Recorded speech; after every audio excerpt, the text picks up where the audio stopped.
Hello everyone. आज की इस क्लास में हम पीसीएस के रिगार्डिंग जो पॉलिटी का सिलेबस है, ख़ास तौर पर जो प्रीलिम्स का सिलेबस है पॉलिटी का, उसके संदर्भ में चर्चा करने वाले हैं कि प्रीलिम्स के सिलेबस में पॉलिटी के संदर्भ में क्या क्या चीज़ें आपसे पूछी जाती हैं, कौन कौन से टॉपिक आपको पढ़ने होते हैं, उसमें कौन कौन से टॉपिक नहीं भी पढ़ने होते हैं। क्योंकि सिविल सर्विस के एग्ज़ाम में, ख़ासतौर पे पीसीएस के एग्ज़ाम में अगर हम ध्यान से देखें तो हमारे लिए ये ज़्यादा ज़रूरी होता है कि क्या नहीं पढ़ना है, क्या नहीं पढ़ना है, क्योंकि हमें एक आइडिया नहीं होता है और उस संदर्भ में फिर हम बहुत सारी ऐसी चीज़ें पढ़ जाते हैं जिनका कोई मायने नहीं होता है अपने आप में। तो यहाँ पर पॉलिटी के रिगार्डिंग प्रीलिम्स में कौन कौन से टॉपिक आपसे पूछे जाते हैं पीसीएस के एग्ज़ाम में, स्पेशली हम यहाँ पर बात करेंगे किसकी, पीसीएस के एग्ज़ाम की बात करेंगे कि पीसीएस के एग्ज़ाम में पॉलिटी के रिगार्डिंग कौन कौन से टॉपिक आपसे पूछे जाते हैं, क्या क्या उनमें अप्रोच होना चाहिए, प्रीलिम्स के लिहाज से किन किन चीज़ों को हमें कवर करना चाहिए, किन किन चीज़ों को कवर नहीं करना चाहिए, उसके संदर्भ में हम इस क्लास में आज चर्चा करने वाले हैं। जैसे आपके सामने सिलेबस देखिए लिखा ही होगा, प्रीलिम्स स्पेशल क्लास के कॉन्टेक्स्ट में इंडियन पॉलिटी का सिलेबस आपके सामने लगा ही होगा और उसमें देखिए 1 2 3 4 5 6 7 8 9 10 11 12 13 एंड 14 टॉपिक आपके सामने लिखे हुए हैं। ये 14 टॉपिक ऐसे टॉपिक है जो एक तरीके से पॉलिटी के स्टैटिक पोर्शन को कवर करते हैं। क्लियर? पॉलिटी के स्टैटिक पोर्शन को कवर करते हैं। जैसे आइए थोड़ा सा इसी पर हम डिस्कशन करते हैं कि सिलेबस में हमें क्या क्या चीज़ें पढ़नी होती हैं। तो आपके सामने सबसे पहले जो टॉपिक लिखा है उस टॉपिक का नाम आप देख रहे होंगे प्रियम्बल, प्रस्तावना। अब इस प्रियम्बल में हमें क्या क्या पढ़ना होता है, तो इस प्रियम्बल की अगर हम बात करें, इस टॉपिक में हमें क्या क्या पढ़ना होता है एग्जाम के पॉइंट ऑफ व्यू से, खास तौर पर पीसीएस के एग्जाम को अगर हम ध्यान में रखें तो सबसे पहली चीज इसमें जो जरूरी होती है प्रियम्बल प्रस्तावना के संदर्भ में, एक तो आपसे एग्जाम में इस टॉपिक से संबंधित जो फैक्ट है वो आपसे पूछेगा। इस पूरे के पूरे टॉपिक में जो आपसे फैक्ट है वो आपसे पूछेगा। जैसे फॉर एग्जांपल प्रियम्बल के संदर्भ में आपसे क्वेश्चन पूछा जा सकता है कि प्रियम्बल के जो कीवर्ड्स हैं, प्रियम्बल के जो कीवर्ड्स हैं वो कौन कौन से हैं। जैसे प्रियम्बल जब हम पढ़ते हैं, प्रस्तावना जब हम पढ़ते हैं तो शुरुआत के 6 जो महत्वपूर्ण कीवर्ड्स हैं उनको तो हमें पढ़ना ही पढ़ना होता है। इसके अलावा भी बहुत सारे वर्ड्स हैं, जैसे फॉर एग्जांपल हम भारत के लोग, संपूर्ण प्रभुत्व संपन्न, समाजवादी, पंथ निरपेक्ष, लोकतांत्रिक गणराज्य। फिर उधर न्याय की बात होती है 3 प्रकार के, सामाजिक, आर्थिक, राजनीतिक न्याय। फिर इधर स्वतंत्रता की बात होती है जिसके अंतर्गत 5 प्रकार की स्वतंत्रताएं हमें पढ़नी होती है। इसमें धर्म, विश्वास, अभिव्यक्ति, विचार और उपासना। ऐसे फिर हम समता के संदर्भ में पढ़ते हैं जिसमें 2 प्रकार की समानता, एक तो अवसर की, दूसरा प्रतिष्ठा की। ये शब्द आपको क्लियर होने चाहिए और आपसे पीसीएस के एग्जाम में इन कीवर्ड से डायरेक्ट क्वेश्चन पूछ लेगा। पीसीएस के एग्जाम में डायरेक्ट आपसे क्वेश्चन पूछा जा सकता है कि निम्नलिखित में से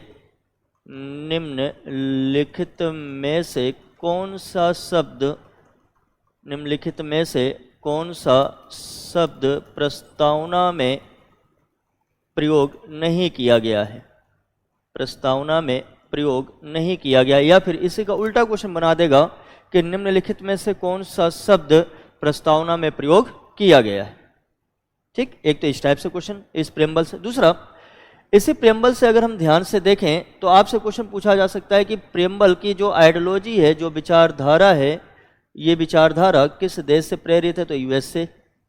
जब हम पढ़ेंगे इस टॉपिक को, कंटिन्यू करेंगे क्लासेस में, तो उसमें हम देखेंगे कि प्रियम्बल किस देश से प्रभावित है, साथ ही साथ प्रियम्बल की लैंग्वेज को किस देश से सीखा है, साथ ही साथ प्रियम्बल के संदर्भ में कि इसको तैयार किसने किया, तो इस संदर्भ में आपको जवाहरलाल नेहरू का नाम क्लियर होना चाहिए। तो ये क्वेश्चन आपसे यहाँ पर पूछे जाते हैं। फिर प्रस्तावना के संदर्भ में जो टॉपिक है इसमें आपको और क्या पढ़ना होता है, तो प्रस्तावना के संदर्भ में आपसे अमेंडमेंट पूछ सकता है, संशोधन पूछ सकता है। प्रस्तावना के संदर्भ में आपसे क्या पूछ सकता है, तो प्रस्तावना के संदर्भ में आपसे संशोधन की कहानी वो पूछ सकता है कि जो प्रस्तावना है, क्या इस प्रस्तावना में आज तक कभी संशोधन हुआ है। तो 42वां संविधान संशोधन 1976 जो प्रस्तावना में कितने शब्दों को जोड़ता है, 3 शब्दों को जोड़ता है, समाजवादी, पंथ निरपेक्ष और अखंडता। तो आपसे क्वेश्चन सिंपल सा पूछ सकता है कि प्रस्तावना में संशोधन किस ईयर में किया गया, प्रस्तावना में जो संशोधन है वो कौन सा संविधान संशोधन है, संशोधन के माध्यम से प्रस्तावना में कितने शब्द जोड़े गए, ये आपसे क्वेश्चन पूछा जा सकता है। तो आपके पॉलिटी सब्जेक्ट के टॉपिक के रिगार्डिंग जो पहला टॉपिक आपको पढ़ना अनिवार्य होता है, पढ़ना जरूरी होता है, वो है आपका कौन सा, प्रियम्बल, प्रस्तावना। और इस प्रस्तावना से आपके कैसे प्रश्न पूछे जा सकते हैं, तो प्रस्तावना से कीवर्ड्स पूछे जा सकते हैं जो प्रस्तावना में उल्लेख किए गए हैं। प्रस्तावना के आइडियोलॉजी के साथ साथ प्रस्तावना में संशोधन। और एक और पॉइंट जो पीसीएस के रिगार्डिंग कई बार क्वेश्चन में आया हुआ है, पूछा गया, वो ये है कि ये जो आपकी प्रस्तावना है, ये जो आपका प्रियम्बल है, इस प्रस्तावना से संबंधित वाद कौन कौन से हैं, इस प्रस्तावना से संबंधित केस कौन कौन से हैं। तो कुछ केसेस हैं जिनके बारे में हम क्लास में पढ़ेंगे जो जानने जरूरी होते हैं। हालांकि केशवानंद भारती केस 1973 ये बड़ा ही महत्वपूर्ण है इस संदर्भ में। केशवानंद भारती केस 1973 बड़ा ही महत्वपूर्ण है, जिसमें ये फैसला सुनाया गया था, ये डिसीजन दिया गया था सुप्रीम कोर्ट के द्वारा कि जो प्रस्तावना है ये प्रस्तावना संविधान का अभिन्न अंग है, प्रस्तावना संविधान का अभिन्न अंग है, प्रस्तावना संविधान का अभिन्न अंग है। तो ये आपका पहला टॉपिक रहेगा प्रियम्बल का, प्रस्तावना का। देन सेकेंड टॉपिक आपके सामने लिखा हुआ है इस सिलेबस के रिगार्डिंग अगर हम बात करेंगे तो union and it's territory, union and it's territory, संघ एवं राज्य क्षेत्र। अब इस संघ एवं राज्य क्षेत्र के अंतर्गत हम क्या क्या पढ़ेंगे, तो यूनियन एंड इट्स टेरिटरी के अंतर्गत हमें क्या क्या पढ़ना रहेगा। तो यहां से आपकी कहानी शुरू हो जाती है आर्टिकल की। इंडियन कॉन्स्टिट्यूशन की अगर हम बात करें तो भारतीय संविधान में कहा जाता है जो मूल संविधान है आपका, यानी जो 26 जनवरी 1950 को लागू हुआ, उस संविधान की अगर हम बात करें तो उस संविधान में मूल रूप से 395 अनुच्छेद थे। तो उन 395 अनुच्छेदों में यूनियन एंड इट्स टेरिटरी वाला टॉपिक आर्टिकल कहां से लेकर कहां तक है, तो आर्टिकल 1 से लेकर 4 तक किसके संदर्भ में बात करता है, यूनियन एंड इट्स टेरिटरी के। तो ये वाला जो टॉपिक है आपका, ये टॉपिक आपका आर्टिकल 1 से 4 से संबंधित होगा, आर्टिकल 1 से लेकर 4 तक। साथ ही साथ इंडियन कॉन्स्टिट्यूशन का पार्ट 1, इंडियन कॉन्स्टिट्यूशन का, भारतीय संविधान का पार्ट 1 इसी टॉपिक से संबंधित होगा। अब इस टॉपिक में आपको पढ़ना क्या क्या होगा, तो आर्टिकल 1 से लेकर 4 तक के बीच में, जैसे हम कहते हैं ना कि भारत क्या है, राज्यों का संघ है, union of its states, India that is Bharat shall be a union of states, ये बात कही जाती है आर्टिकल 1 के रिगार्डिंग। तो आर्टिकल 1 में क्या बात कही गई है, आर्टिकल 2 में जैसे एडमिशन एंड एस्टेब्लिशमेंट की बात ऑफ न्यू स्टेट्स, आर्टिकल 3 में फिर चाहे आर्टिकल 3 की अगर हम बात करेंगे तो पार्लियामेंट को पावर दी गई है कि भाई कोई भी नया राज्य बनाना हो, कोई भी नए राज्य, कोई भी पुराना राज्य उसकी सीमा में परिवर्तन करना हो, उसके नाम में परिवर्तन करना हो, उसकी शक्ति में परिवर्तन करना हो, तो उससे संबंधित प्रावधान। और फिर इसी में अनुच्छेद 4 के अंतर्गत हमें यह पढ़ना होता है कि जब कोई नया राज्य बनेगा या किसी राज्य की सीमा में परिवर्तन होगा या किसी राज्य के नाम में परिवर्तन होगा तो संविधान संशोधन माना जाएगा कि नहीं माना जाएगा। जैसे आर्टिकल 368 संसद को संविधान संशोधन के संदर्भ में देखता है, तो उसके लिए एक विशेष बहुमत वाला प्रस्ताव लेकर आना होता है। लेकिन आर्टिकल 4 कहता है कि अगर संविधान के अनुच्छेद 2 और 3 में परिवर्तन करना है तो उसके लिए कोई विशेष बहुमत यानी ऐसा कोई संविधान संशोधन की प्रक्रिया नहीं होती, बल्कि वो साधारण बहुमत के माध्यम से पूरा किया जा सकता है। यानी आर्टिकल 1 से लेकर 4 तक में आपको भारत और भारत के साथ साथ जो राज्य हैं, राज्यों के साथ साथ जो केंद्र शासित प्रदेश हैं, इनके बनने की कहानी आपको यहाँ पर पढ़ाई जाएगी आर्टिकल 1 से लेकर 4 के बीच में। ये पूरी कहानी आपको पढ़नी होती है इस टॉपिक में, जिसका नाम है यूनियन एंड इट्स टेरिटरी। फिर उसके बाद तीसरा टॉपिक जो आपको सिलेबस के रिगार्डिंग पढ़ना होगा उसका नाम क्या है, सिटीजनशिप, नागरिकता। जैसे आप किसी भी देश में निवास करते हो तो कहा जाता है कि उसके लिए एक नागरिकता अनिवार्य तत्व होता है। नागरिकता इसलिए जरूरी होती है ताकि उस देश की जो सुविधाएं हैं, उस देश के जो अधिकार हैं, उस देश का जो संविधान है वो आपके ऊपर भली भांति तरीके से लागू हो सके। तो इसी संदर्भ में इस वाले टॉपिक में यानी नागरिकता में आपको क्या क्या पढ़ना होगा, तो नागरिकता के संदर्भ में अगर हम ध्यान से देखें तो ये वाला जो टॉपिक है आपका सिटीजनशिप वाला, ये टॉपिक आपका आर्टिकल कहाँ से लेकर कहाँ तक, तो सिटीजनशिप वाला टॉपिक आपका आर्टिकल 5 से लेकर 11 तक पढ़ना होता है। और ये इंडियन कॉन्स्टिट्यूशन का कौन सा पार्ट है, तो इंडियन कॉन्स्टिट्यूशन का पार्ट नंबर 2 है, भाग नंबर 2 है, जिसमें आपको सिटीजनशिप के बारे में पढ़ना होता है। अब इस सिटीजनशिप के अंतर्गत हमें क्या क्या पढ़ना होता है, तो सिटीजनशिप के टाइप कि भारत में किस प्रकार की नागरिकता को अपनाया गया है, एकल नागरिकता है कि दोहरी नागरिकता है। तो कहा जाता है कि भारत के संदर्भ में चाहे आप उत्तर में कश्मीर चले जाओ, चाहे दक्षिण में कन्याकुमारी आ जाओ, चाहे पूरब में आप अरुणाचल प्रदेश चले जाओ, चाहे पश्चिम में आप गुजरात चले जाओ, आपके देश की नागरिकता नहीं बदलती। यानी कश्मीर में खड़े होके और वहां से आगे फिर आप अगर कश्मीर में क्या कहते हैं दक्षिण कन्याकुमारी में आते हो, आप ये नहीं कहोगे कि हम कश्मीर में थे तो कश्मीर के नागरिक थे और कन्याकुमारी में आए तो कन्याकुमारी के नागरिक हो गए, नहीं, बल्कि आप रहते कहाँ के नागरिक हो, भारत के नागरिक हो। तो नागरिकता के प्रकार के संदर्भ में फिर आपको इसी टॉपिक में एक बहुत ही महत्वपूर्ण अमेंडमेंट पढ़ना होता है, हालांकि कॉन्स्टिट्यूशन में उसको शामिल नहीं है, संसद के द्वारा बनाया गया कानून है। और उस कानून का नाम क्या है, उस कानून का नाम है नागरिकता अधिनियम, नागरिकता अधिनियम 1955, सिटीजनशिप अमेंडमेंट 1955। अब सिटीजनशिप अमेंडमेंट 1955 के कॉन्टेक्स्ट में आपको दो चीजें पढ़नी होती हैं कि नागरिकता मिलती कैसे है, नागरिकता मिलती कैसे। तो इसमें हम 5 प्रकार से आपको नागरिकता मिलती कैसे उसके बारे में पढ़ाएंगे। जन्म के द्वारा, वंश के द्वारा, पंजीकरण के द्वारा, देशीयकरण के द्वारा, क्षेत्र को अधिग्रहित करके। सेम ऐसे ही जब नागरिकता मिल जाती है तो क्या नागरिकता को छीना भी जा सकता है क्या? यस, ऑब्वियसली नागरिकता को छीनने के 3 तरीके हैं। तो इस पूरे टॉपिक में आपको आर्टिकल 5 से लेकर 11 तक में क्या बताया गया, जैसे 5, 6, 7, 8, 9, 10, 11 अलग अलग संदर्भों में बात करता है, जिसमें पीसीएस लगभग 4 से 5 बार ये चीज पूछ चुका है कि अगर नागरिकता से संबंधित कोई प्रश्न उठता है, नागरिकता से संबंधित अगर कोई प्रश्न उठता है या नागरिकता से संबंधित अगर कोई वाद विवाद होता है या नागरिकता से संबंधित कोई अधिनियम एक्ट है, तो ऐसे मामलों में कार्य करने का अधिकार किसके पास है? क्योंकि जाहिर सी बात है, अगर हम पॉलिटी के संदर्भ में बात करें तो सरकार के 3 अंग होते हैं, विधायिका, कार्यपालिका, न्यायपालिका। कौन कौन से? विधायिका, कार्यपालिका, न्यायपालिका। विधायिका का मूल काम क्या होता है? विधि का निर्माण करना, और बनाई गई विधियों को लागू करने का काम किसका होता है? कार्यपालिका का। और न्यायपालिका, जब 2 व्यक्तियों के मध्य विवाद हो जाता है तो एक दूसरे को क्या कहते हैं? I will see you in the court, मैं तुम्हें कहाँ देख लूंगा? अदालत में देख लूंगा।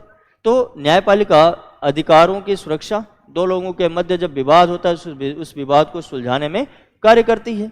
तो यहाँ पर विधि बनाने का श्रेय, विधि बनाने का दायित्व अगर हम भारत के संदर्भ में देखें तो 2 लोगों को प्राप्त होता है। एक तो केंद्र के स्तर पर यानी पूरे भारत के लिए कानून बनाने का अधिकार संसद को है, जबकि राज्यों के संदर्भ में कानून बनाने का अधिकार विधानमंडल को दिया गया, जिसके अंतर्गत विधानसभा और विधान परिषद, और संसद में लोकसभा और राज्यसभा को आता है। अब ऐसे में नागरिकता किसी एक राज्य की तो नहीं है, किसी 2 राज्य की तो नहीं है, किसी 3 राज्य की तो नहीं है, नागरिकता पूरे भारत की है। तो पूरे भारत के लिए कानून बनाने का अधिकार किसके पास होगा? संसद के पास होगा। और यही बात भारतीय संविधान का कौन सा आर्टिकल कहता है? 11, कि अगर नागरिकता से संबंधित कोई पॉइंट है तो उस पर काम करने का अधिकार सिर्फ किसको होगा? संसद को होगा। तो इस पूरे टॉपिक में आपको आर्टिकल 5 से लेकर 11 तक पढ़ना होता है पार्ट 2 के संदर्भ में। साथ ही साथ नागरिकता मिलती कैसे, तो 5 तरीकों से, नागरिकता जाती कैसे, तो 3 तरीकों से। कुछ इसके करंट अपडेटेड चीजें होती हैं जो आपको इस टॉपिक में आपको पढ़ाया जाएगा। ठीक, फिर इसके बाद नेक्स्ट अगला जो टॉपिक है आपके सामने, अगला जो टॉपिक है आपके सामने, अगर उसको आप ध्यान से देखो तो उस अगले टॉपिक में आपको क्या पढ़ना होता है, तो इसके बाद अगला टॉपिक लिखा हुआ है फंडामेंटल राइट, मूलाधिकार। फंडामेंटल राइट, मूलाधिकार लिखा हुआ है। अब इस फंडामेंटल राइट में हमें क्या क्या पढ़ना होता है? फंडामेंटल राइट के अंतर्गत अगर हम ध्यान से देखें तो फंडामेंटल राइट के अंतर्गत, फंडामेंटल राइट के अंतर्गत अगर हम ध्यान से देखें तो इंडियन कॉन्स्टिट्यूशन का पार्ट नंबर 3, इंडियन कॉन्स्टिट्यूशन का पार्ट नंबर 3, और आर्टिकल कहाँ से लेकर कहाँ तक? आर्टिकल 12 से लेकर 35 तक चर्चा करते हैं किसकी? मूलाधिकार की, फंडामेंटल राइट की हम पूरी कहानी पढ़ते हैं। इस फंडामेंटल राइट में हमें क्या पढ़ना होता है? तो फंडामेंटल राइट के अंतर्गत अगर हम ध्यान से देखें तो फंडामेंटल राइट यानी 12 से लेकर 35 तक के आर्टिकल को अगर हम ध्यान से देखेंगे तो 6 सब पार्टों में इसको डिवाइड किया गया होता है। कितने? 6 सब पार्टों में इसको डिवाइड किया गया होता है। हालांकि 26 जनवरी 1950 की बात करोगे तो ये सब पार्ट कितने थे? 7 थे। अगर इसी में हम 26 जनवरी 1950 यानी जब संविधान लागू हुआ तब की बात करेंगे तो इनकी संख्या कितनी थी? इनकी संख्या 7 थी। अब 1978 के बाद 44वां संविधान संशोधन 1978 के बाद इसकी संख्या कितनी रह गई? 6 रह गई। फिर इसमें हम देखेंगे कि इसमें हमें पढ़ना क्या क्या होता है। तो इसमें आर्टिकल 14 से लेकर 18 तक एक सब पार्ट जिसको हम समता के अधिकार के रूप में पहचानते हैं। फिर इसी में आर्टिकल 19 से लेकर 22 तक एक सब पार्ट जिसे हम स्वतंत्रता के अधिकार के रूप में, राइट टू फ्रीडम के रूप में पहचानते हैं। फिर इसी में आर्टिकल 23 एंड 24 जिसे हम राइट अगेंस्ट एक्सप्लॉइटेशन, शोषण के विरुद्ध अधिकार के रूप में पहचानते हैं। फिर इसी में आर्टिकल 25 से लेकर 28 राइट टू रिलीजियस फ्रीडम जिसको कहते हैं उसके संदर्भ में पढ़ते हैं। आर्टिकल 29 एंड 30, 29 और 30 ये माइनॉरिटी, विशेष तौर पर अल्पसंख्यक जो होते हैं उनके शिक्षा और संस्कृति से संबंधित यानी एजुकेशन एंड कल्चर से रिलेटेड जो राइट होते हैं स्पेशली फॉर माइनॉरिटीज कम्युनिटीज के कॉन्टेक्स्ट में, तो आपको ये पढ़ना होता है। नेक्स्ट आपका आर्टिकल 32, 32 संवैधानिक उपचारों का अधिकार यानी जितने भी मूलाधिकार हैं, जितने भी फंडामेंटल राइट हैं, इन फंडामेंटल राइट का अगर उल्लंघन होता है तो उसकी सुरक्षा का दायित्व किसको है? तो कहा जाता है कि भाई अगर अधिकारों का, संविधान के अंतर्गत प्रदत्त किए गए अधिकारों की सुरक्षा की बात आती है तो अधिकारों की सुरक्षा का दायित्व किसके पास है? न्यायालय के पास। और फंडामेंटल राइट का आर्टिकल 32 इस मामले में एक बड़ी महत्वपूर्ण प्रावधान, एक बड़ी महत्वपूर्ण विशेषता के संदर्भ में सामने आता है जो कहता है कि मूलाधिकारों का उल्लंघन होने पर अगर एबॉलिशन होता है, वायलेशन होता है फंडामेंटल राइट्स का, then you have a right directly go to the supreme court. आपके पास अधिकार है सीधा कहां जाने का? सुप्रीम कोर्ट जाने का अधिकार होता है आर्टिकल 32 के तहत। और इसी आर्टिकल 32 में हम पढ़ते हैं कितने रिटों की कहानी? इसी आर्टिकल 32 में हम पढ़ते हैं 5 रिटों की कहानी जो आपसे एग्जाम में पूछी जाती है। पीसेस के रिगार्डिंग अगर हम बात करें तो मुझे लगता है कि आई होप कम से कम 15-20 बार तो इस पर क्वेश्चन आ ही चुके होंगे। जैसे इस 5 रिट में अगर हम ध्यान से देखें तो इस 5 रिट में हैबियस कॉर्पस, मैंडमस, इसके अलावा quo warranto, habeas corpus, mandamus, quo warranto, prohibition और सर्स्योरारी, ये 5 प्रकार के रिट होती हैं। इन 5 प्रकार के रिटों के संदर्भ में आपसे डेफिनेशन पूछ सकता है। साथ ही साथ ये रिट कब इशू की जाती हैं, किसके अगेंस्ट की जाएंगी, किसके अगेंस्ट नहीं की जाएंगी, ये सब चीजें इसमें आपको पढ़नी होती है। साथ ही साथ इस टॉपिक की अगर हम बात करें तो इस टॉपिक में आपको फंडामेंटल राइट की डेफिनेशन भी जाननी होती है। फंडामेंटल राइट की डेफिनेशन, परिभाषा भी जाननी होती है। डेफिनेशन के साथ साथ अगर हम बात करें तो फंडामेंटल राइट के रिगार्डिंग हमें यह भी जानना होता है कि फंडामेंटल राइट जो मूलाधिकार हैं, ये मूलाधिकार अवेलेबल किसको हैं, उपलब्ध किसको हैं। तो ये क्वेश्चन कई बार आ चुका है पीसीएस में कि कौन कौन से मूलाधिकार, जैसे फंडामेंटल राइट की आप बात करोगे तो ये आर्टिकल कहाँ से लेकर कहाँ तक है? 12 से 35। तो यहाँ पर कई बार पीसीएस से क्वेश्चन पूछ चुका है कि 12 से लेकर 35 तक के जितने मूलाधिकार हैं, क्या ये सभी मूलाधिकार सबको उपलब्ध होते हैं क्या?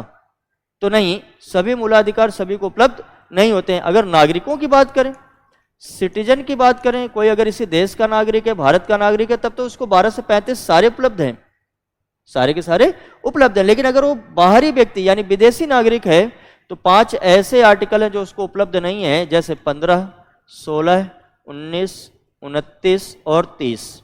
15, 16, 19, 29 और 30 ये किसे उपलब्ध नहीं है, ये किसे अवेलेबल नहीं है? This are not available for foreigners. ये विदेशियों को प्राप्त नहीं होते हैं, ये उनको उपलब्ध नहीं होते हैं। भारतीय नागरिकों के संदर्भ में सबको प्राप्त होते हैं। फिर आज के दौर की अगर हम बात करें कि आज का दौर का जो पीसीएस वो क्या कर रहा है, वो थोड़ा सा टैली करा के क्वेश्चन को पूछने का प्रयास कर रहा है। जैसे इसी के जस्ट बाद आप देखोगे एक टॉपिक आपके सामने लगा होगा, directive principle of state policy, राज्य के नीति निर्देशक सिद्धांत। अब यहां पर प्रश्न ये उठ जाता है, कई बार प्रीलिम्स में क्वेश्चन अब इस तरह से पूछने लगा है कि मूलाधिकारों एवं राज्य के नीति निर्देशक तत्वों के मध्य मूलभूत अंतर क्या है? एबीसीडी 4 ऑप्शन दे देगा, इस तरीके से भी क्वेश्चन टैली करके। जैसे directive principle of state policy के बाद एक टॉपिक इसमें और है, यहाँ पर मेंशन नहीं हुआ है, वो छूट गया है। इसके बाद जस्ट एक टॉपिक आता है फंडामेंटल ड्यूटीज, मूल कर्तव्य। तो फंडामेंटल राइट, डीपीएसपी और इसी में है आपका फंडामेंटल ड्यूटीज, इन तीनों को आपस में टैली कराकर क्वेश्चन पूछा जाने लगा है। आज के दौर की अगर हम बात करें, अभी पिछले 2-3 सालों के पीसीएस के अगर क्वेश्चंस की हम बात करें तो ज़्यादातर जो प्रायोरिटी है इसी तरफ जा रही है कि वो टैली कराकर क्वेश्चन पूछ रहा है। तो फंडामेंटल राइट के रिगार्डिंग ये सारी चीज़ें आपसे पूछी जाती हैं, जिसमें 6 सब पार्ट यानी आर्टिकल 14 से लेकर 32 तक में जो अलग अलग सेक्शन है वो आपसे पूछा जाता है। आर्टिकल 12, 13, आर्टिकल 12, आर्टिकल 13 और इधर आर्टिकल 33, 34 और 35 भी बड़े महत्वपूर्ण होते हैं जो पीसीएस के रिगार्डिंग डायरेक्ट पूछे जाते हैं। अब यहाँ पर अगर हम ध्यान से देखें तो प्रश्नों को पूछे जाने की जो टेंडेंसी है पीसीएस में वो थोड़ी सी फ्लैट टाइप की है, यानी फैक्चुअल इन्फॉर्मेशन की तरफ वो ज़्यादा बढ़ जाता है। जैसे क्वेश्चन कभी कभी उठा लेता है कि भारतीय संविधान का कौन सा अनुच्छेद 14 वर्ष से कम आयु के बच्चों को खतरनाक स्थानों पर, फैक्ट्रियों में, खदानों में नियोजित करने से रोकता है। तो दैट मीन्स कि सिंपल सा वो आपसे आर्टिकल पूछ रहा है, फंडामेंटल राइट का आर्टिकल 24 में बात कही गई है। तो जब आप आर्टिकल 12 से लेकर 35 तक के सेक्शंस को अलग अलग करके पढ़ोगे तो ये क्लियर हो जाएगा कि किस आर्टिकल में क्या बात कही गई है। जैसे क्वेश्चन कई बार ऐसे भी पूछ लेता है कि भारतीय संविधान के अंतर्गत अल्पसंख्यकों की सुरक्षा का दायित्व कितने मूलाधिकारों में दर्शाया गया, तो आर्टिकल 29 और 30 विशेष तौर पर बताया गया उस संदर्भ में। जैसे इसी में क्वेश्चन बहुत ही ज्यादा चर्चा में रहा है कई बार कि शिक्षा का अधिकार एक मूलभूत अधिकार है, मौलिक अधिकार है। कौन सा आर्टिकल ये बात कहता है? आर्टिकल 21A, जो पहले नहीं था, बाद में ऐड किया गया 86 कॉन्स्टिट्यूशन अमेंडमेंट 2002 के तहत, 86वां संविधान संशोधन 2002 के तहत, जिसके अंतर्गत कभी कभी आपसे पूछ लेता है इस तरीके से भी कि 86वां संविधान संशोधन 2002 जो कि शिक्षा को मौलिक अधिकार में शामिल करता है, राइट टू एजुकेशन को एक फंडामेंटल राइट डिनोट करता है, उसमें एज कहां से लेकर कहां तक रखी गई है? तो एज 6 to 14, 6 से लेकर 14 वर्ष की आयु के जो बच्चे हैं उनको शामिल किया गया है इसमें। ठीक, तो ये आपका फंडामेंटल राइट। नेक्स्ट अगला टॉपिक आपके सामने है डीपीएसपी। अगला टॉपिक आपके सामने है जिसका नाम है डीपीएसपी। अगला टॉपिक आपके सामने है DPSP, directive principle of state policy. Directive principle of state policy. अब यहां पर ध्यान दीजिएगा, जैसे फंडामेंटल राइट है तो ये फंडामेंटल राइट क्या है? लोगों के यानी व्यक्तियों के अधिकार हैं, किसके विरुद्ध? राज्य के विरुद्ध। जबकि directive principle of state policy जो अगला टॉपिक आपका 5वें नंबर का है, जब हम उसको पढ़ते हैं तो उसमें हम ये देखते हैं, इस टॉपिक को जब हम पढ़ेंगे तो इसमें हम ये देखेंगे डीपीएसपी के अंतर्गत हम ये देखेंगे कि राज्य के कर्तव्य क्या क्या हैं।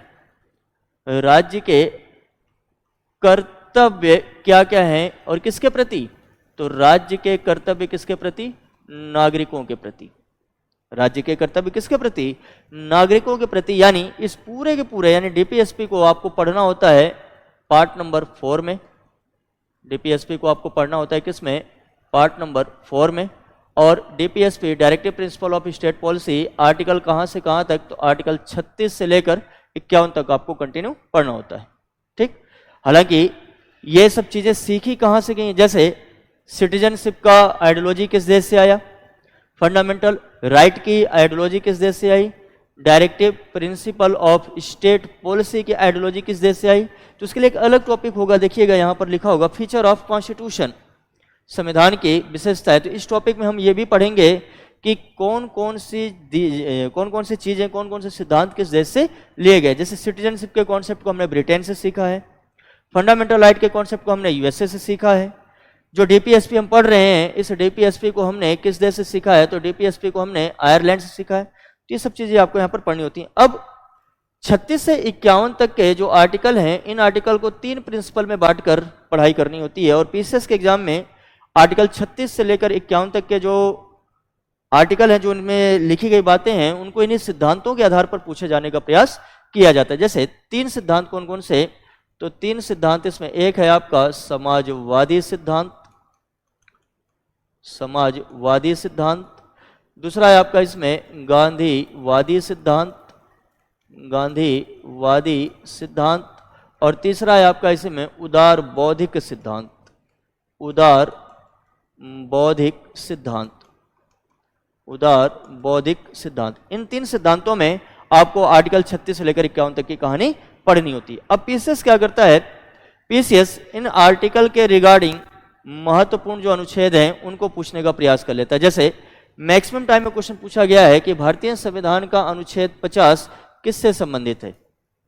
भारतीय संविधान का अनुच्छेद 50 किससे संबंधित है। तो हमें इतना थोड़ा सा आइडिया रहता है, जब हम पढ़ाई करेंगे तो इस चीज को देखेंगे कि भारत के संविधान के संदर्भ में शासन को चलाने के लिए अलग अलग सिद्धांतों को अपनाया गया है, अलग अलग टर्मिनोलॉजी को चूज किया गया। जैसे separation of power, division of power, parliamentary form of government, federal system.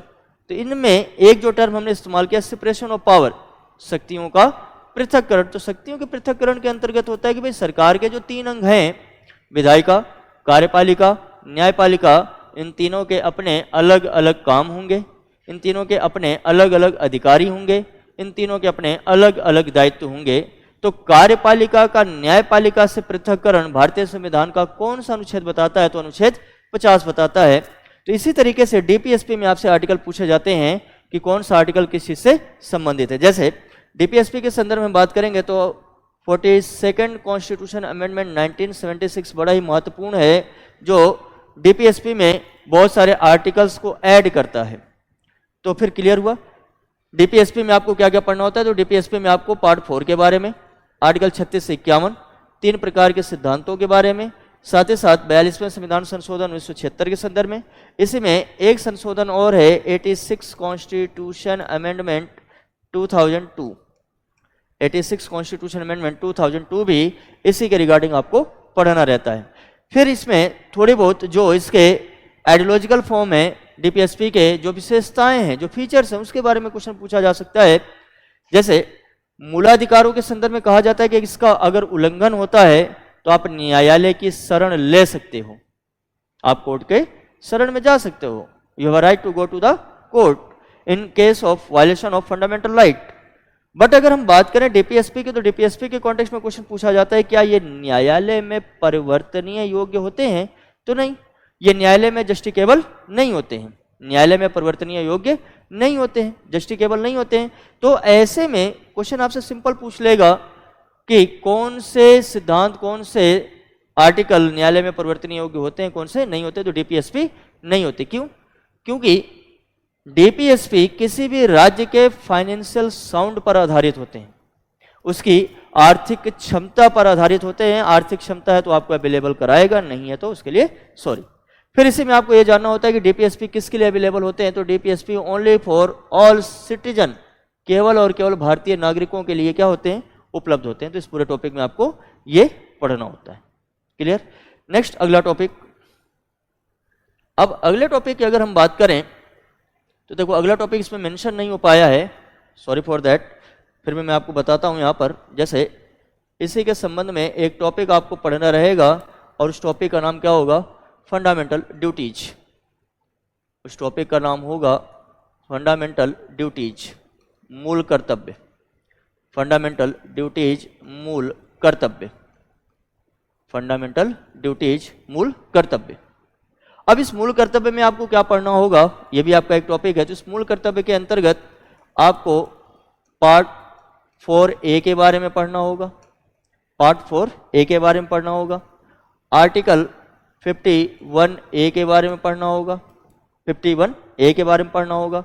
इसी में आपको एक अमेंडमेंट 42nd कॉन्स्टिट्यूशन अमेंडमेंट 1976 के बारे में पढ़ना होगा। इसी टॉपिक में आपको स्वर्ण सिंह कमेटी, स्वर्ण सिंह कमेटी की चर्चा करनी होती है। फिर इसी में आपको एक और अमेंडमेंट पढ़ना होता है 86 कॉन्स्टिट्यूशन अमेंडमेंट 2002, क्योंकि 42वें संविधान संशोधन के अंतर्गत पार्ट 4A आर्टिकल 51A में कितने फंडामेंटल ड्यूटीज को ऐड किया गया था, तो 10 फंडामेंटल ड्यूटीज को ऐड किया गया था। जबकि 86 कॉन्स्टिट्यूशन अमेंडमेंट 86वें संविधान संशोधन की अगर हम बात करें तो 86 कॉन्स्टिट्यूशन अमेंडमेंट में इस 10 फंडामेंटल ड्यूटीज में एक नया फंडामेंटल ड्यूटीज ऐड करते हुए अब इनकी संख्या कितनी कर दी गई, 11 कर दी गई। तो ये आपको पढ़ना होता है फंडामेंटल ड्यूटीज में। इस फंडामेंटल ड्यूटीज के आर्टिकल 51, केवल एक ही आर्टिकल है, याद रखिएगा जब ये टॉपिक हम पढ़ेंगे तो इसमें केवल एक ही आर्टिकल आपको पढ़ना होता है। आर्टिकल है आपका कौन सा, 51A। और इस टॉपिक को जब आप पढ़ते हो तो इस टॉपिक के अंतर्गत जो पार्ट है आपका, वो पार्ट कौन सा है, 4A। अमेंडमेंट नंबर कौन सा है, तो अमेंडमेंट नंबर 42 कॉन्स्टिट्यूशन अमेंडमेंट 1976। और एक अमेंडमेंट आपको इसमें और पढ़ना होता है जिसका नाम है 86 कॉन्स्टिट्यूशन अमेंडमेंट 2002।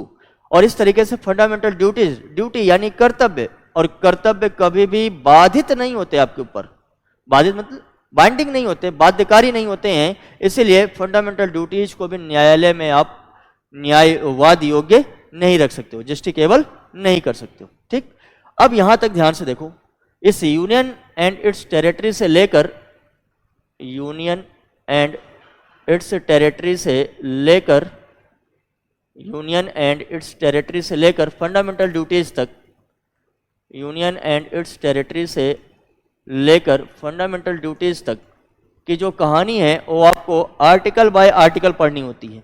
यानी आर्टिकल 1 से शुरू हुई कहानी और कहां पर आई, 51A तक।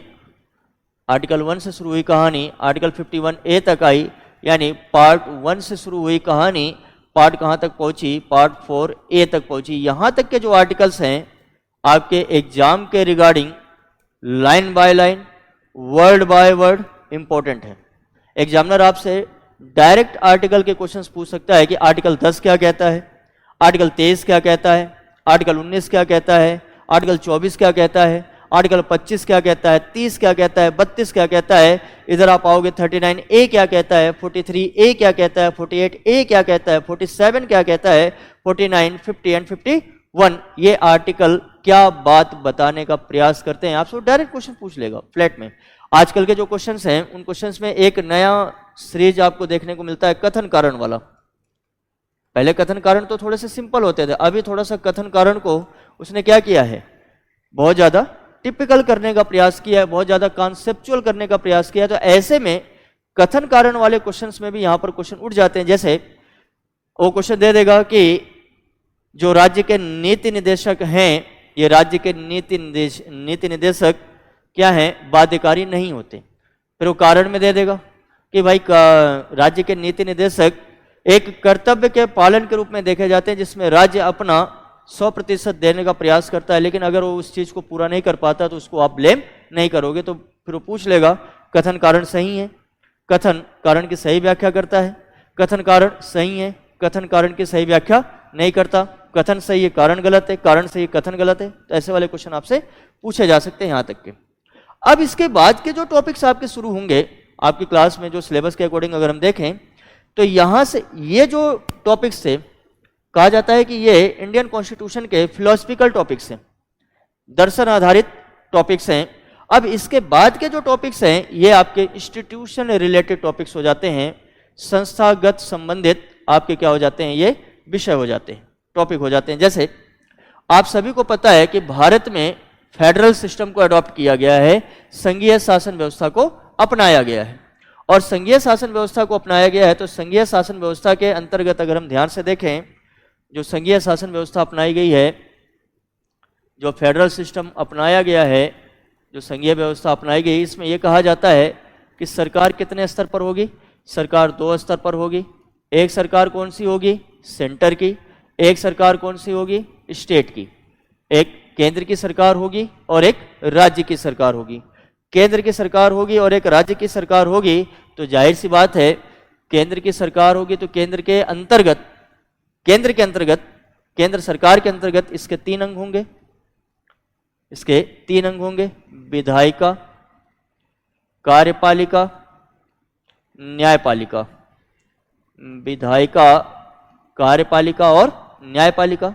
सेम ऐसे ही राज्य के अंतर्गत जो सरकार होगी, इस राज्य के अंतर्गत सरकार के भी कितने अंग होंगे, 3 अंग होंगे, राज्य की विधायिका, राज्य की कार्यपालिका और राज्य की न्यायपालिका, राज्य की न्यायपालिका।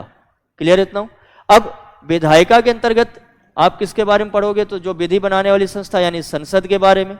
इसी संसद में आओगे तो आप लोकसभा के बारे में और राज्यसभा के बारे में पढ़ोगे। फिर जब कार्यपालिका के अंतर्गत हम बात करेंगे तो कार्यपालिका में केंद्र की कार्यपालिका के अंतर्गत president, vice president, council of minister, और इसी में एक अधिकारी पद, संवैधानिक पद जो होता है अटॉर्नी जनरल ऑफ इंडिया के बारे में हम पढ़ेंगे। ऐसे ही केंद्र की न्यायपालिका की जब हम बात करेंगे तो केंद्र की न्यायपालिका के अंतर्गत हम किस न्यायपालिका की बात करेंगे? सुप्रीम कोर्ट की, क्योंकि भारत में न्यायपालिका को एक हायरार्की रूप में रखा गया है, इंटीग्रेटेड फॉर्म में एकीकृत न्यायपालिका के कॉन्सेप्ट को अपनाया गया है, जिसमें सबसे निचले लेवल पे यानी जिला लेवल पर जिला न्यायालय, राज्य के स्तर पे उच्च न्यायालय और केंद्र के स्तर पर किसकी व्यवस्था की गई है? उच्चतम न्यायालय की व्यवस्था की गई है। क्लियर? तो केंद्र के स्तर पर आपको उच्चतम न्यायालय सुप्रीम कोर्ट पढ़ना होता है। कार्यपालिका में president, vice president, council of minister, attorney general of India के बारे में। विधायिका में आपको संसद यानी लोकसभा और राज्यसभा और उनकी कार्रवाइयों के संदर्भ में।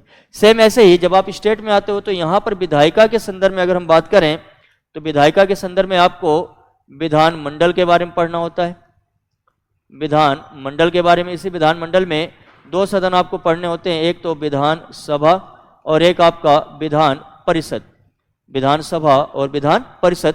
फिर इसी कार्यपालिका में अगर हम ध्यान से देखेंगे तो राज्य की कार्यपालिका में हमें गवर्नर के बारे में, काउंसिल ऑफ मिनिस्टर के बारे में और एडवोकेट जनरल ऑफ स्टेट के बारे में पढ़ना होता है। फिर न्यायपालिका में आओगे तो दो प्रकार की न्यायपालिका आपको पढ़नी होती है राज्य के संदर्भ में। एक तो आपको हाई कोर्ट के बारे में पढ़ना होगा, हाई कोर्ट के साथ साथ दूसरा आपको डिस्ट्रिक्ट कोर्ट के बारे में पढ़ना होगा। हाई कोर्ट और दूसरा डिस्ट्रिक्ट कोर्ट, जिला न्यायालय के बारे में पढ़ना होता है। अब इन्हीं टॉपिक्स को मैं यहां दिखाने का प्रयास करता हूं। देखो, एक टॉपिक, दो टॉपिक, तीन टॉपिक, चार टॉपिक, 5, 6 के बाद देन अगला आपका 7, 8, 9, 10, 11, 12, लगभग 12 टॉपिक अलग अलग सेक्शन के कॉन्टेक्स्ट में 12 टॉपिक आपको इसी में भी दिख जाएंगे। तो आपको देखो, यूनियन जब हम संघ की बात करेंगे, संघ या केंद्र की जब हम बात करेंगे तो केंद्र के अंतर्गत हमें प्रेसिडेंट के बारे में पढ़ना होगा, आर्टिकल 52 से लेकर 62 तक, यहां पर पूरी कहानी।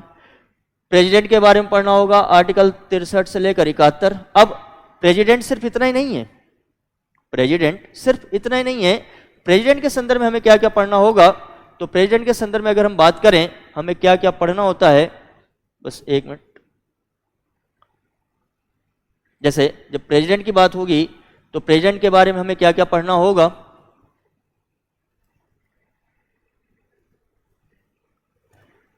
जब टॉपिक आपका रहेगा प्रेसिडेंट का, राष्ट्रपति का, तो पीसीएस के संदर्भ में अगर हम ध्यान से देखें तो राष्ट्रपति के रिगार्डिंग एक तो आर्टिकल आपसे डायरेक्ट पूछ लेगा, आर्टिकल 52 से लेकर 62 तक के कॉन्टेक्स्ट में, अलग अलग सेक्शन के संदर्भ में, कि राष्ट्रपति का कार्यकाल कितना होता है, राष्ट्रपति को शपथ कौन से आर्टिकल के तहत दिलाई जाती है, राष्ट्रपति अगर गलत कार्य करता है और उसको महाभियोग के द्वारा हटाया जाता है तो कौन सा आर्टिकल महाभियोग की बात करता है, राष्ट्रपति कितने बार कार्यकाल को प्राप्त कर सकता है, यानी उसका क्या कहते हैं, री इलेक्शन हो सकता है कि नहीं हो सकता है। फिर राष्ट्रपति का इलेक्शन का मेथड क्या है, राष्ट्रपति का इलेक्शन होता कैसे, तो उसके रिगार्डिंग आर्टिकल 52 से 62 तक की पूरी कहानी। फिर इसी संदर्भ में राष्ट्रपति के कुछ पावर्स और इसके कुछ फंक्शन के बारे में भी आपको पढ़ना होता है, जहां से आपसे एग्जाम में प्रीलिम्स में पूछे जाते हैं, पावर एंड फंक्शन के बारे में पढ़ना होता है। जैसे राष्ट्रपति की लेजिस्लेटिव पावर, विधायी शक्ति, राष्ट्रपति की लेजिस्लेटिव पावर, विधायी शक्ति, तो विधायी शक्ति के अंतर्गत क्या क्या करता है राष्ट्रपति, उस संदर्भ में आपसे प्रश्न पूछे जा सकते हैं। राष्ट्रपति की एग्जीक्यूटिव पावर, राष्ट्रपति की एग्जीक्यूटिव पावर, कार्यपालिका शक्ति, राष्ट्रपति की जुडिशरी पावर, न्यायपालिका शक्ति, राष्ट्रपति की जुडिशरी पावर, न्यायपालिका शक्ति। जैसे इसी जुडिशरी पावर की हम बात करें तो कई बार क्वेश्चन पूछा गया है, अगर हम ध्यान से देखें राष्ट्रपति के जुडिशरी पावर के कॉन्टेक्स्ट में क्वेश्चंस कई बार पूछे गए हैं कि भारतीय संविधान का कौन सा अनुच्छेद राष्ट्रपति को पावर क्या कहते हैं, पार्डर पावर का अधिकार देता है, क्षमादान की शक्ति देता है, तो आर्टिकल 72। फिर जुडिशरी पावर के साथ साथ फिर यहाँ पर वीटो पावर, कितने प्रकार के वीटो पावर राष्ट्रपति के पास होते हैं, वीटो पावर के साथ साथ जो ऑर्डिनेंस पावर है, अध्यादेश की शक्ति, अध्यादेश की शक्ति। और पीसीएस की अगर हम बात करें तो राष्ट्रपति को जो विवेकाधीन शक्तियां हैं, राष्ट्रपति को जो विवेकाधीन शक्तियां हैं, डिस्क्रिशनरी पावर जो हैं, उसके संदर्भ में भी क्वेश्चन पूछे जाते हैं। हालांकि संविधान में वर्णन नहीं है, जब हम पढ़ेंगे टॉपिक को राष्ट्रपति के संदर्भ में तब हम देखेंगे कि संविधान में वर्णन नहीं है, लेकिन विवेकाधीन शक्तियां होती हैं। तो ये राष्ट्रपति के रिगार्डिंग आपके टॉपिक्स होते हैं जो वहां से आपसे क्वेश्चन पूछे जाते हैं। सेम इसी के पैरेलल अगर हम बात करें, इसी में हम ध्यान से देखेंगे, गवर्नर वाला टॉपिक है आपका, राज्यपाल वाला टॉपिक। तो गवर्नर के टॉपिक में, राज्यपाल के टॉपिक में भी सेम यही पैटर्न होता है पूरा का पूरा। राज्यपाल के टॉपिक में एक तो आर्टिकल आपसे पूछ लेगा, आर्टिकल 152 से लेकर आर्टिकल 161 कि भाई राज्यपाल की पदावधि कितनी, राज्यपाल की नियुक्ति कौन, राज्यपाल का टर्म कितना, राज्यपाल को शपथ कौन दिलाएगा, राज्यपाल का री इलेक्शन हो सकता है कि नहीं हो सकता है, राज्यपाल का इलेक्शन होता भी है कि नहीं होता है, उससे संबंधित कौन कौन से आर्टिकल हैं वो आपसे पूछ लेगा। फिर सेम ऐसे ही राज्यपाल के संदर्भ में पावर एंड फंक्शन के बारे में आपसे क्वेश्चन पूछा जाता है। पावर एंड फंक्शन के बारे में आपसे क्वेश्चन पूछा जाता है कि राज्यपाल की लेजिस्लेटिव पावर कौन कौन सी है, राज्यपाल की लेजिस्लेटिव पावर विधायी शक्ति कौन कौन सी है, राज्यपाल की एग्जीक्यूटिव पावर कौन कौन सी है, कार्यपालिका शक्ति, एग्जीक्यूटिव, राज्यपाल की एग्जीक्यूटिव पावर कौन कौन सी है, कार्यपालिका शक्ति कौन कौन सी है, राज्यपाल की जुडिशरी पावर क्या है, उस संदर्भ में आपसे प्रीलिम्स में क्वेश्चन पूछ सकता है, जुडिशरी पावर क्या है। साथ ही साथ आपसे क्वेश्चन पूछ लेगा कि राज्यपाल के पास क्या वीटो पावर होता है, राज्यपाल के पास क्या ऑर्डिनेंस पावर, अध्यादेश की शक्ति होती है, ऑर्डिनेंस पावर राज्यपाल के पास क्या अध्यादेश की शक्ति होती है। साथ ही साथ सेम ऐसे ही डिस्क्रिशनरी पावर जो संविधान के तहत राज्यपाल को मिली हुई है, जिसको विवेकाधीन शक्ति कहते हैं, यहां पर आपसे क्वेश्चन प्रीलिम्स में पूछ सकता है, यहां पर आपसे क्वेश्चन पूछ सकता है। तो प्रेसिडेंट, गवर्नर, अब इसी में एक टॉपिक और जिसको मैं यहीं पर आपको समझा देता हूं, वाइस प्रेसिडेंट, उपराष्ट्रपति। वाइस प्रेसिडेंट, उपराष्ट्रपति, वाइस प्रेसिडेंट के रिगार्डिंग वो आपसे क्या पूछ सकता है। तो वाइस प्रेसिडेंट का एक तो आर्टिकल बड़ा महत्वपूर्ण होता है, क्योंकि उपराष्ट्रपति के संदर्भ में कोई कार्य एवं कोई वेतन का प्रावधान तो नहीं किया गया है, और जब कोई कार्य एवं कोई वेतन का प्रावधान नहीं किया गया है तो आर्टिकल्स बड़े इसके महत्वपूर्ण हो जाते हैं। आर्टिकल 63 से लेकर 71 तक की कहानी के संदर्भ में आपसे क्वेश्चन पूछा जा सकता है। फिर साथ ही साथ इसमें वाइस प्रेसिडेंट में अगर हम बात करें तो कुछ चीजें महत्वपूर्ण होती हैं। एक तो वाइस प्रेसिडेंट का चुनाव और वाइस प्रेसिडेंट को पद से हटाया जाना, वाइस प्रेसिडेंट को पद से हटाया जाना, ये बड़ा महत्वपूर्ण होता है टॉपिक आपके प्रीलिम्स के एग्जाम में, क्योंकि चुनाव के संदर्भ में और पद से हटाए जाने के संदर्भ में क्वेश्चंस आपसे पूछे ही जाते हैं। जैसे हटाए जाने के संदर्भ में यहाँ पर एक बड़ा ही महत्वपूर्ण बहुमत इस्तेमाल किया जाता है, जिसे क्या कहा जाता है, प्रभावी बहुमत कहा जाता है, जिसे प्रभावी बहुमत कहा जाता है, जिसे इफेक्टिव मेजॉरिटी कहा जाता है। उस प्रभावी बहुमत के माध्यम से उपराष्ट्रपति को क्या है, पद से हटाया जाता है। तो यहाँ पर इसलिए देखो, इस पूरे के पूरे टॉपिक में ये जो एक टर्म इस्तेमाल होता है प्रभावी बहुमत, ये बड़ा महत्वपूर्ण हो जाता है इस टॉपिक के संदर्भ में। और पीसीएस के एग्जाम में ये बहुत ही ज़्यादा आपसे पूछा जाता है कि जो प्रभावी बहुमत है, जो क्या कहते हैं आपका इफेक्टिव मेजॉरिटी है, वो किसको हटाने के लिए इस्तेमाल होता है। तो राज्यसभा में प्रभावी बहुमत और लोकसभा में साधारण बहुमत के माध्यम से ही क्या है, उपराष्ट्रपति को पद से हटाया जाता है। फिर वाइस प्रेसिडेंट के संदर्भ में आपसे क्वेश्चन ये पूछा जाता है उपराष्ट्रपति के संदर्भ में कि अगर राष्ट्रपति अपने पद पर नहीं है, अगर राष्ट्रपति अपने पद पर नहीं है, तो राष्ट्रपति अपने पद पर नहीं है तो कार्य संचालन की भूमिका में कौन सामने आ जाता है, कार्य संचालन की भूमिका में सामने आ जाता है कौन, आपका उपराष्ट्रपति। तो उससे संबंधित क्वेश्चंस आपके प्रीलिम्स में पूछ लिए जाते हैं। क्लियर इतना। तो राष्ट्रपति, गवर्नर, वाइस प्रेसिडेंट, इतने टॉपिक्स आपके यहाँ पर क्लियर हो गए जो आपसे एग्जाम में पूछे जाते हैं। अब इसी में मैं आपको बता देता हूं, जो अगला टॉपिक आपका है सेंटर के कॉन्टेक्स्ट में जो संसद है और स्टेट के कॉन्टेक्स्ट में जो आपका विधानमंडल है, वहां पर आपसे कौन कौन से क्वेश्चन पूछे जाते हैं। जैसे एक चीज रुक कर यहीं पर मैं आपको दो महत्वपूर्ण संवैधानिक पदों की भी चर्चा कर देता हूं जो कार्यपालिका के संदर्भ में होता है कि सेंटर की कार्यपालिका में क्या है, अटॉर्नी जनरल ऑफ इंडिया का पोस्ट, और स्टेट की कार्यपालिका में जो आपका एडवोकेट जनरल ऑफ स्टेट का पोस्ट, ये बड़ा ही महत्वपूर्ण होता है पीटी के लिहाज से। तो एक तो attorney general of India, attorney general of India, और एक दूसरा पद जो संवैधानिक पद है एडवोकेट जनरल ऑफ स्टेट। इसको हिंदी में कहते हैं महाधिवक्ता, राज्य का महाधिवक्ता।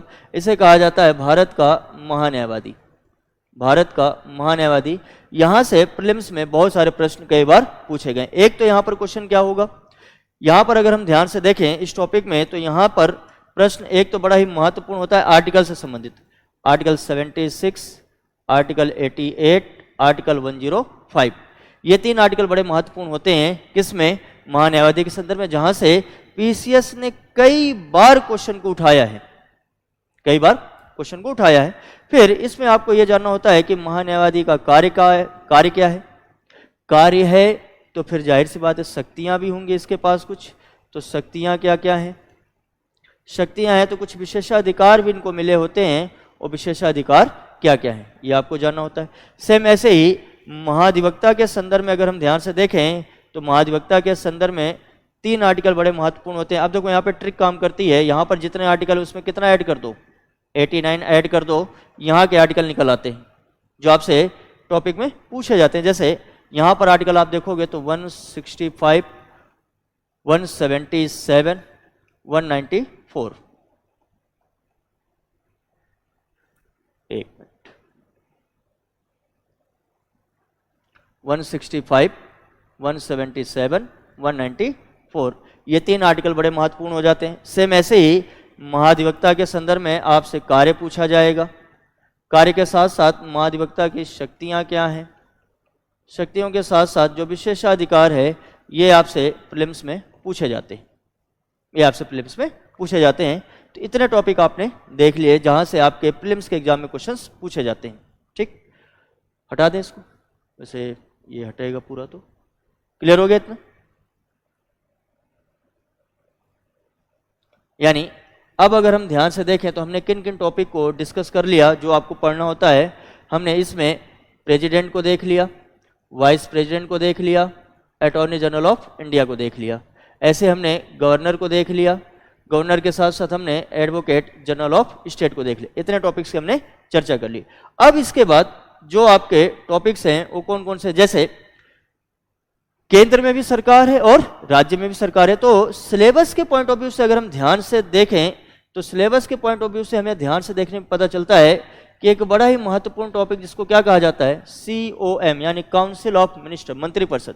केंद्र की मंत्रिपरिषद, सेम ऐसे ही राज्य की मंत्रिपरिषद, काउंसिल ऑफ मिनिस्टर, ये आपको पढ़ना होता है। यानी मंत्रिपरिषद की कहानी आपको पढ़नी होती है, और मंत्रिपरिषद एक जगह नहीं बल्कि दोनों जगह पाए जाते हैं। मंत्रिपरिषद एक जगह नहीं बल्कि दोनों जगह पाए जाते हैं। सेंटर में भी मंत्रिपरिषद होता है, और सेंटर में मंत्रिपरिषद के साथ साथ स्टेट में भी क्या होता है, मंत्रिपरिषद होता है। वैसे संविधान में कहीं मेंशन नहीं है, जब हम पढ़ेंगे इस टॉपिक को देखेंगे कि संविधान में इन द कॉन्स्टिट्यूशन कहीं भी इस बात का मेंशन किया ही नहीं गया है कि मंत्री कितने प्रकार के होंगे। How many types of ministers are not defined in any provision of Indian constitution. भारतीय संविधान के किसी भी प्रावधान में कितने प्रकार के मंत्री होंगे इस बात की कोई डिस्कशन नहीं की गई। लेकिन व्यवहारता सामान्यतः हम 4 प्रकार के मंत्रियों को पढ़ते हैं। इसमें cabinet ministers, minister of states independent charge and deputy ministers. ये 4 प्रकार के मंत्रियों की कैटेगरी को हम व्यवहारिक रूप में पढ़ते हैं। तो इन पूरे टॉपिक में अगर हम ध्यान से देखेंगे तो इस पूरे टॉपिक के अंतर्गत एक तो यहाँ पर 2 आर्टिकल बड़े महत्वपूर्ण रूप में हमें पढ़ने होते हैं, आर्टिकल 74 एंड आर्टिकल 75। सेम ऐसे ही यहाँ पर 2 आर्टिकल बड़े महत्वपूर्ण रूप में हमें पढ़ने होते हैं, article 163 and article 164, article 163 and article 164। इसके अलावा फिर आपको इस पूरे टॉपिक में यह पढ़ना होता है कि जो मिनिस्टर ऑफ काउंसिल है, जो मंत्रिपरिषद है, इस मंत्रिपरिषद का कार्य क्या है, मंत्रिपरिषद का महत्व क्या है, मंत्रिपरिषद की शक्तियां क्या है, ये आपके प्रीलिम्स में पूछे जाते हैं, ये आपके प्रीलिम्स में पूछे जाते हैं। सेम ऐसे ही स्टेट में जब हम आएंगे तो स्टेट के कॉन्टेक्स्ट में भी मंत्रिपरिषद का कार्य क्या है, कार्य के साथ साथ मंत्रिपरिषद का महत्व क्या है, महत्व के साथ साथ मंत्रिपरिषद की शक्तियां क्या हैं, ये आपके प्रीलिम्स में पूछे जाते हैं, ये आपके प्रीलिम्स में पूछे जाते हैं। साथ ही साथ इस पूरे टॉपिक से रिलेटेड एक अमेंडमेंट के भी हम डिस्कशन करेंगे, चर्चा करेंगे जब हम इस टॉपिक को पढ़ेंगे।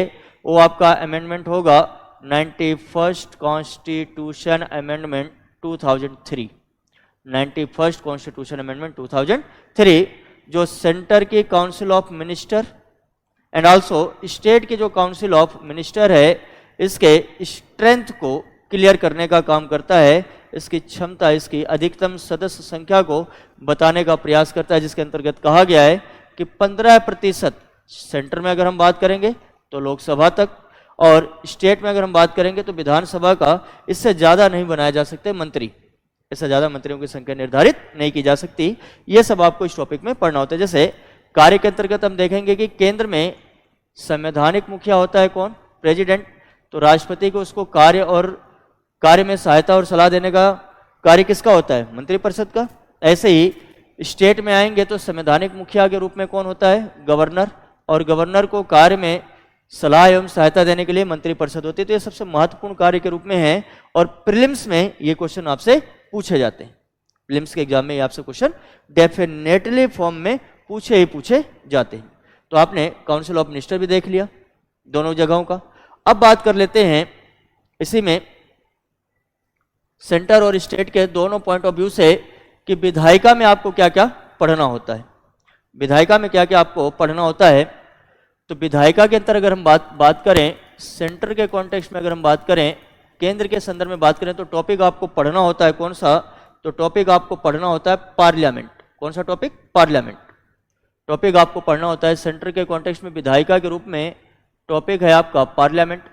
इस पार्लियामेंट की कहानी प्रीलिम्स के एग्जाम में इंपॉर्टेंट होती है पार्ट नंबर 5 के रूप में, एंड आर्टिकल कहाँ से कहाँ तक, आर्टिकल 79 से लेकर 122 तक पूरी कहानी हमें पढ़नी होती है। किसकी, पार्लियामेंट की, संसद की। इस पार्लियामेंट में हमें लोकसभा के बारे में पढ़ना होता है, लोकसभा के साथ साथ इस पार्लियामेंट में हमें राज्यसभा के बारे में पढ़ना होता है। साथ ही साथ पार्लियामेंट की जो कार्यवाही है उस कार्यवाही के बारे में पढ़ना होता है। इस कार्यवाही के अंतर्गत इसके जो पीरियड्स होते हैं, जो टाइम पीरियड हैं जो बांटे गए हैं वो पढ़ने होते हैं। जैसे प्रश्नकाल, क्वेश्चन सेशन, प्रश्नकाल, 0 आवर, शून्यकाल, आधे घंटे की चर्चा, आधे घंटे की चर्चा। फिर इसी पार्लियामेंट के रिगार्डिंग हम बहुत सारे प्रस्तावों की चर्चा करेंगे जो आपसे प्रीलिम्स में पूछे जाते हैं कि भाई धन्यवाद प्रस्ताव क्या होता है, धन्यवाद प्रस्ताव क्या होता है, स्थगन प्रस्ताव क्या होता है, धन्यवाद प्रस्ताव क्या होता है, स्थगन प्रस्ताव क्या होता है, निंदा प्रस्ताव क्या होता है, सेंसर मोशन जिसको कहा जाता है, निंदा प्रस्ताव क्या होता है, अविश्वास प्रस्ताव क्या होता है, अविश्वास प्रस्ताव क्या होता है। फिर इसी में हम पढ़ेंगे ध्यान आकर्षण प्रस्ताव क्या होता है। ये सब प्रीलिम्स में पूछे गए क्वेश्चन हैं, और पूछे भी जाते हैं कि अगर अविश्वास प्रस्ताव को लाना है तो कितने लोगों की सहमति अनिवार्य होती है, ये प्रस्ताव लाए कहाँ जाएंगे। फिर इसी में आपको पढ़ना होता है, क्योंकि संसद क्या है, विधि निर्माण का मंच, विधि निर्माण की संस्था, विधि निर्माण का केंद्र। तो ऐसे में कितने प्रकार के विधेयक, तो विधेयकों की कहानी भी हमें पढ़नी होती है कि भाई साधारण विधेयक क्या होते हैं, धन विधेयक क्या होते हैं, वित्त विधेयक क्या होता है। फिर इसी में हमें पढ़ना होता है कि संविधान संशोधन विधेयक क्या होता है, संविधान संशोधन विधेयक क्या होता है। इन विधेयकों से कानून बनने की प्रक्रिया, विधेयकों से कानून निर्माण की प्रक्रिया और कितने चरणों से कानून बनने की प्रक्रिया तक गुजरना होता है, उसके बारे में हमें पढ़ना होता है। फिर साथ ही साथ इसी संसद के संदर्भ में कुछ महत्वपूर्ण अधिकारियों की भी हमें चर्चा करनी होती है। जैसे हमें लोकसभा अध्यक्ष के बारे में कहानी पढ़नी होती है, जहाँ से प्रीलिम्स में क्वेश्चन पूछे जाते हैं। लोकसभा अध्यक्ष, लोकसभा उपाध्यक्ष, लोकसभा अध्यक्ष, लोकसभा उपाध्यक्ष, राज्यसभा का सभापति, राज्यसभा का सभापति, राज्यसभा का उपसभापति, राज्यसभा का उपसभापति, साथ ही साथ इसी में अगर हम ध्यान से देखें तो प्रोटेम स्पीकर, प्रोटेम स्पीकर, फिर इसी में सदन का नेता, ये सब आपसे प्रीलिम्स में पूछा जाता है। सदन का नेता, विपक्ष का नेता, सदन का नेता, विपक्ष का नेता, सचेतक, ये सभी पद आपसे एग्जाम में पूछे जाते हैं। इतनी सारी चीजें आपको पार्लियामेंट के रिगार्डिंग प्रीलिम्स के एग्जाम में पढ़कर जानी होती है, जहां से क्वेश्चंस आते हैं। तो यहां पर देखो बहुत ही छोटा सा लिख दिया गया था पार्लियामेंट, लेकिन पार्लियामेंट में आपको इतनी सारी चीजें क्या है पढ़नी होती है। क्लियर हुआ इतना? फिर इसी तरीके से सेम स्टेट लेजिस्लेचर, राज्य विधानमंडल में हम जब बात करेंगे तो बस कहानी पलट जाएगी यहां पर। जैसे राज्य विधानमंडल में आएंगे तो राज्य विधानमंडल में लोकसभा की जगह क्या हम पढ़ेंगे, विधानसभा के बारे में बात करेंगे। राज्यसभा की जगह पर हम क्या पढ़ेंगे, विधान परिषद की बात करेंगे, विधान परिषद की बात करेंगे। आर्टिकल यहां चेंज हो जाएगा, पार्ट चेंज हो जाएगा। राज्य विधानमंडल पार्ट 6 यहां पर हो जाएगा। आर्टिकल कहां से कहां तक आपका हो जाएगा, तो ये हो जाएगा आपका आर्टिकल, यहां पर अगर हम बात करेंगे तो 163 से लेकर 212 212 तक चर्चा करनी होती है। ठीक, तो राज्य विधानमंडल और संसद में हमें क्या क्या पढ़ना होता है इसके बारे में हमने पूरा का पूरा डिस्कशन कर लिया। अब इसके बाद फिर अगर हम ध्यान से देखें तो पूरे सिलेबस में हमें और क्या क्या पढ़ना होता है, तो पूरे सिलेबस की कहानी को अगर हम ध्यान से देखें तो अब जो टॉपिक बचे हैं उन टॉपिकों में एक तो आपको न्यायपालिका के बारे में, सुप्रीम कोर्ट के संदर्भ में, सुप्रीम कोर्ट के संदर्भ में आर्टिकल और पार्ट आपका पार्ट नंबर 5 आर्टिकल 124 से 147 तक। सेम ऐसे ही हाई कोर्ट के बारे में कहानी 214 से लेकर 231 तक, हाई कोर्ट की कहानी, सुप्रीम कोर्ट की कहानी। फिर डिस्ट्रिक्ट कोर्ट की कहानी 233 से लेकर 237 तक पढ़नी होती है, और इन्हीं के संदर्भ में जो इनके कार्य हैं, कार्य के साथ साथ जो इनकी शक्तियां हैं, शक्तियों के साथ साथ जो इनकी संरचना है, उनके बारे में पूरी कहानी हमें पढ़नी होती है। फिर इसी तरीके से अगर हम ध्यान से देखें तो देखो ये पूरा का पूरा पोर्शन आपका कंप्लीट हो गया। कुछ संवैधानिक संस्थाओं के बारे में हमें पढ़ना होता है, UPSC, attorney general of India, advocate general of state, comptroller general and auditor, इधर आपका election commission of India, state election commission of India, finance commission. ठीक, तो ये सब क्या है, कुछ कॉन्स्टिट्यूशनल बॉडीज है, संवैधानिक संस्थाएं जिनके बारे में आपको पढ़ना होता है। जब हम पढ़ेंगे इस चीज को आगे देखेंगे। फिर इसी में एक टॉपिक है आपका सेंटर स्टेट रिलेशन, जिसे हम पार्ट 11 एंड पार्ट 12 के बीच में आर्टिकल 245 से लेकर 301 तक बैक टू बैक पढ़ते हैं। और इस रिलेशन में हम 3 प्रकार के रिलेशनों की चर्चा करेंगे, एक तो लेजिस्लेटिव रिलेशन, एक एडमिनिस्ट्रेटिव रिलेशन और एक फाइनेंशियल रिलेशन।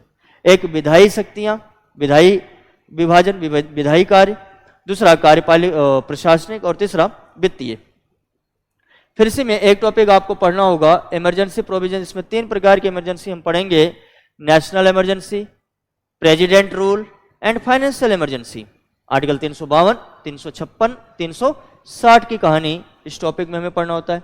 फिर संविधान सभा की चर्चा हम करेंगे, कॉन्स्टिट्यूएंट असेंबली की, कि संविधान सभा की पहली बैठक 9 दिसंबर 1946, दूसरी बैठक 11 दिसंबर 1946, कितनी कमेटियां थी, कितने मेंबर थे, मेंबर को चुना कैसे गया, उन मेंबर में महिलाएं कितनी थी, महिलाओं में कितनी निर्वाचित थी, कितनी मनोनीत थी, किन किन जगहों से थी।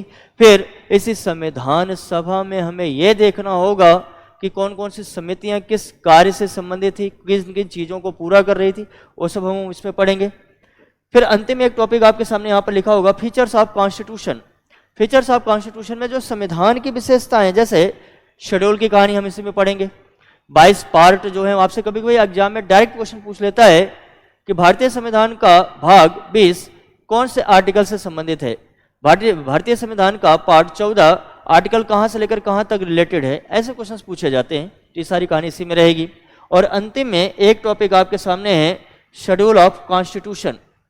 शेड्यूल ऑफ कॉन्स्टिट्यूशन, अनुसूचियां। इन अनुसूचियों को पढ़ना थोड़ा सा ज़्यादा जरूरी होता है, और जब हमारी क्लास शुरू होगी तो सबसे पहला टॉपिक इसी अनुसूचियों से ही होगा। सबसे नीचे जो है वही सबसे ऊपर आएगा, उसके बाद हम प्रस्तावना को पढ़ना शुरू करेंगे। अनुसूचियों में अगर हम ध्यान से देखें, शेड्यूल में अगर हम ध्यान से देखें तो कितने शेड्यूल हमें पढ़ने होते हैं? 12। जबकि 26 जनवरी 1950 को इन शेड्यूल की संख्या सिर्फ कितनी थी? 8। लेकिन टाइम टू टाइम जैसे 1951, 1985, 1992 में बैक टू बैक शेड्यूल जोड़े गए। 9th, 10th, 11th and 12th, 11th and 12th ये शेड्यूल जोड़े गए। ये आपका first constitution amendment, 52nd constitution amendment, 73rd and 74th constitution amendment. इन सब में किन अनुसूचियों में क्या बातें कही गई हैं? किस अनुसूची में भारत के बारे में चर्चा है?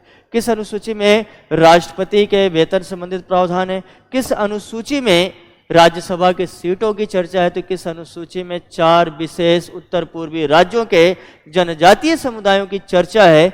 ये पूरी की पूरी कहानी हम किस में पढ़ते हैं? शेड्यूल में पढ़ते हैं। ठीक, इस तरीके से ये सिलेबस आपका पूरा होता है। इस सिलेबस के अंतर्गत ये जो आपके टॉपिक्स थे ये आपको पढ़ने होते हैं महत्वपूर्ण तरीके से। इन 14 टॉपिक्स में आपको मैंने ये बताने का प्रयास किया कि किस टॉपिक में क्या क्या चीज़ें आपको पढ़नी होती हैं। जब हम टॉपिक को स्टार्ट करेंगे तो टॉपिक के साथ साथ हम उसमें क्वेश्चन को भी लगाते रहेंगे और क्वेश्चन भी देखते रहेंगे किस तरीके से एग्जाम में, पीसीएस के एग्जाम में क्वेश्चंस को पूछा गया है। ठीक, मिलते हैं फिर पहली क्लास के साथ। शेड्यूल ऑफ इंडियन कॉन्स्टिट्यूशन, भारतीय संविधान की जो अनुसूचियाँ हैं उसमें हम अगली क्लास से आपको शुरू करेंगे। ठीक, थैंक यू।